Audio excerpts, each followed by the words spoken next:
That's a good sip. Good sipping. Get some coffee and join me for some sipping.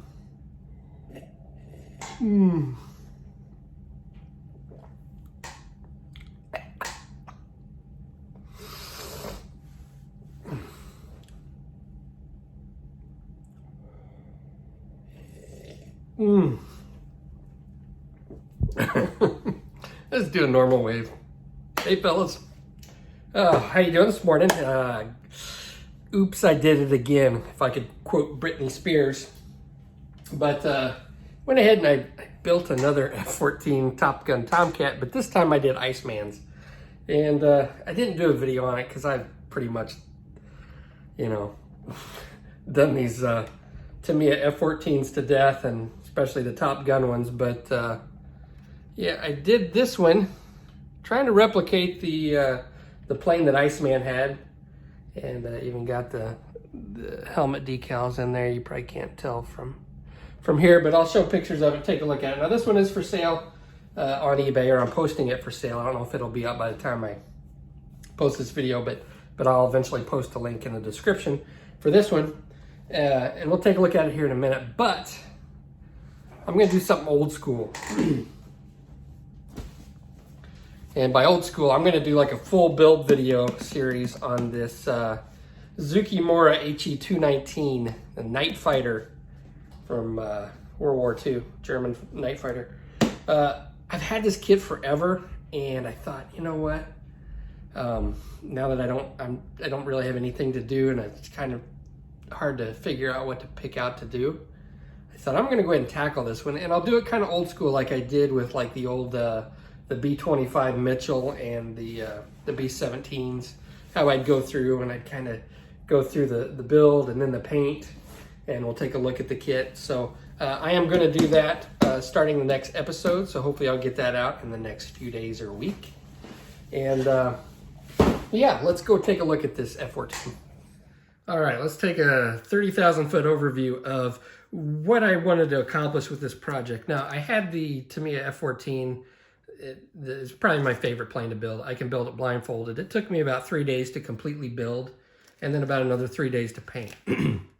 And I had these Fighter Town decals, which you've seen if you watch my other Top Gun videos, where I use Maverick. So I didn't have any more Maverick decals. I thought I'll do Iceman's. And whenever I had, after I had posted one of my first Top Gun videos to YouTube, a guy by the name of Matthew Lawler, who apparently is someone who knows a ton about the planes used in the film, he had sent me this right here, which shows that some of the main planes that were used in the film.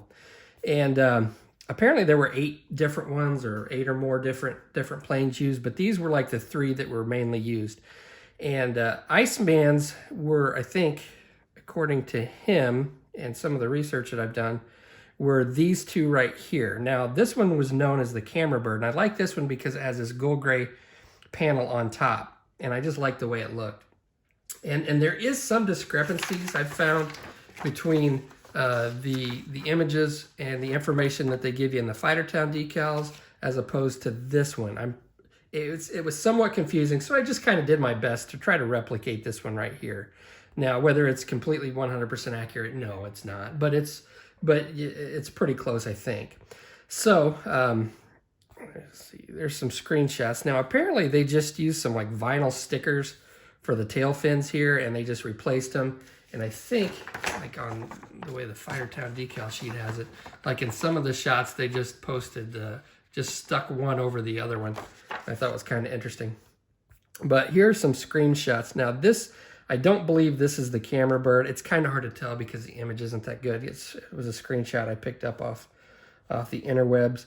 But I think this is a different plane. And this, I believe, yeah, this is the one that I did, the Camera Bird right here. And you can see the distinctive gold gray panel on top. And then the light colored 1, 2, 3, 4 walkway panels on the walkway there.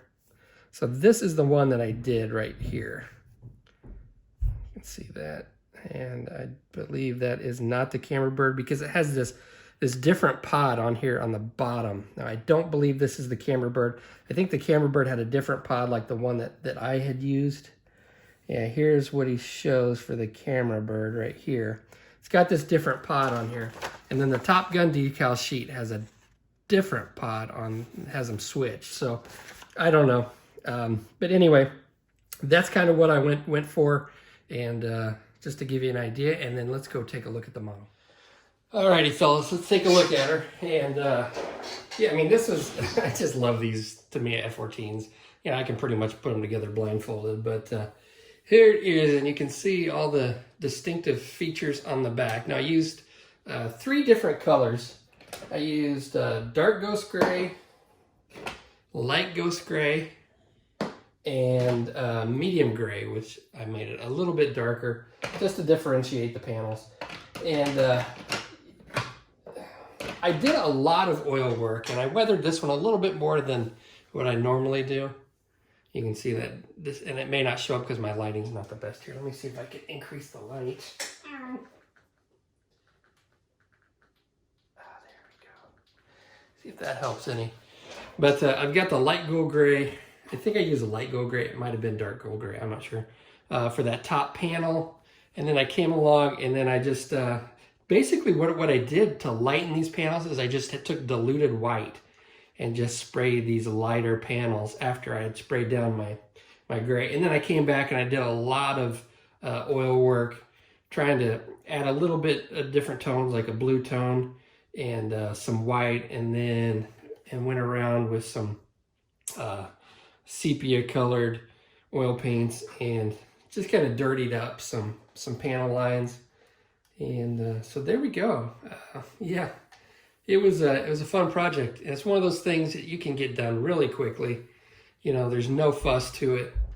The bottom, I actually weathered the bottom of this one.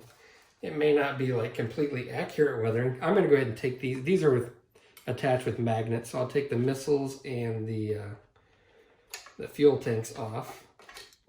These darn sparrows. There we go. So these are all attached with magnets like I normally do. Oh, you gotta love the magnets. Okay. But yeah, I weathered the bottom a little bit more than what I normally do. And apparently this plane had this black, the front of the landing gear bay door is black. And then for the this little pod up here, it's not 100% accurate, but I basically just sawed off the front of a missile. And I had a piece of styrene tube that I glued this bottom pod on, because the Tamiya kit doesn't come with a pod, like a nose pod like this. So I've got styrene tube, the head of a Sparrow missile out of the kit, and then the kit part right here, and that's how I made that. But there we go, and you can see I did some dirty weathering. Like there was some leaks or something coming out of here, and just a little bit of streaking, and then some more oil work on the bottom just to grime it up. And I'm pretty happy with it. I've got the acrylic rods right here go into the holes in the back, and I don't know if the camera will pick it up. But I've got my straws in there that go into the fuselage like normal, and then it fits on here just like so.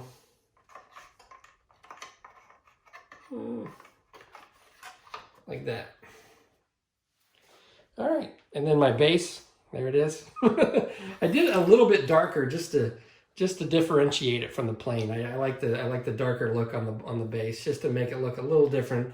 Normally I paint the bases about the same color that I paint the plane, but I decided to make this one a little bit darker, and I like how it turned out. So there we go, fellas. I appreciate you watching. Stay tuned, because I will soon have a first video out on the HE219 full build video. Something unusual, something you don't see a lot. And again, this will be posted for sale on my eBay listing page, and I will post a link in the description. So check it out. Thanks for watching, fellas.